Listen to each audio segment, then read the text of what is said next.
Amid the Greek referendum, Finance Minister Yanis Varoufakis abruptly resigned and was replaced by Euclid Tsakalotos. Now, Tsakalotos, he's led Greece's negotiations with creditors since Varoufakis was sidelined after making a scene at that April Eurogroup meeting.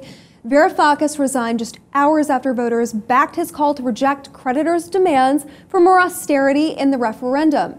Now, the former minister is known for calling Greece's international creditors terrorists last week. Jose, I don't know in terms of diplomacy alone, the traction he was getting calling creditors terrorists, but he does make an excellent point. On his blog, he said he's not accepting a deal that doesn't deal with the debt. And until these creditors actually, or the EU in general, they come to the realization that the debt has to be dealt with, he stepped aside. And frankly, I don't know if I blame him. That's a major issue going on here that nobody seems to want to deal with. Yeah, I think that he got resigned. Let's be clear about it. I think one of the first points in the agenda for the negotiations between the creditors and Greece to continue was to take Varoufakis out of the equation. He's very polarizing, but again, he's defending the right for his country to develop.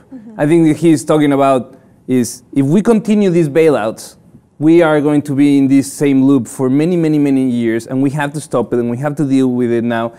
It's sad to see that Germany, the one that has the hardest line on the repayment, it's a country that historically never paid back their foreign debt. They're such hypocrites. It's unbelievable here. They won't give Greece a free pass regarding restructuring or even settling some of their debt, and yet we did this for them in post-World War II to keep the peace.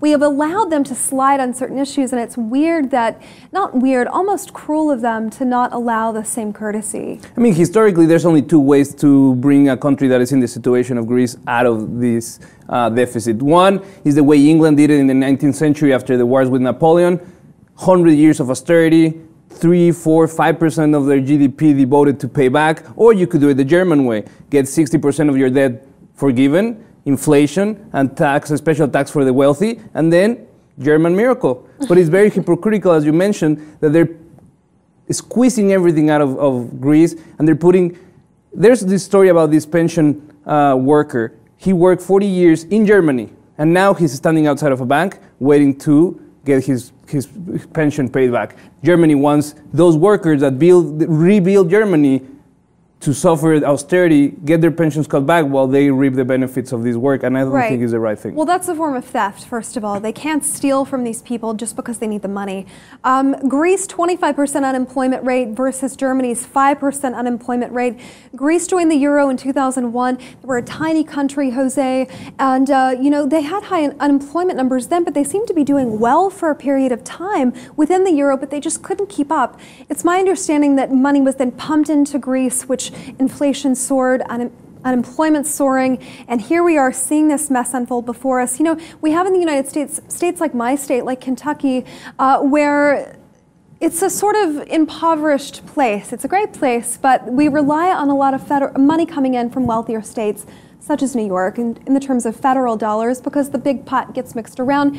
Greece, not so lucky. Germany's not wanting to share the wealth, and I don't know if I blame them in that respect, because obviously, German tax dollars, they want it to stay in Germany and go to poor German areas, not to Greece. But these are the terms of the EU, and as long as everybody's participating in the Eurozone, they sort of have to do it, whether they want to or not. I think they were set up for failure at the very beginning. I think their economy was not as strong.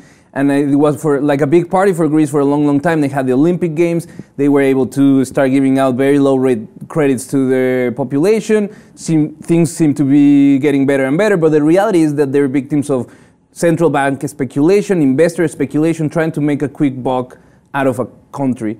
And I think we have to be very, very, very vigilant about the world trend of central banks defining the way of living of every person in the world, because if they decide to cut you off, then you face this situation. I totally agree with you. Decentralize the banks. That's my view too.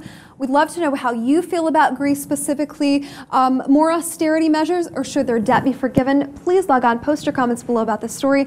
While you're at it, be sure and subscribe to our channel, the LibTV2, for more.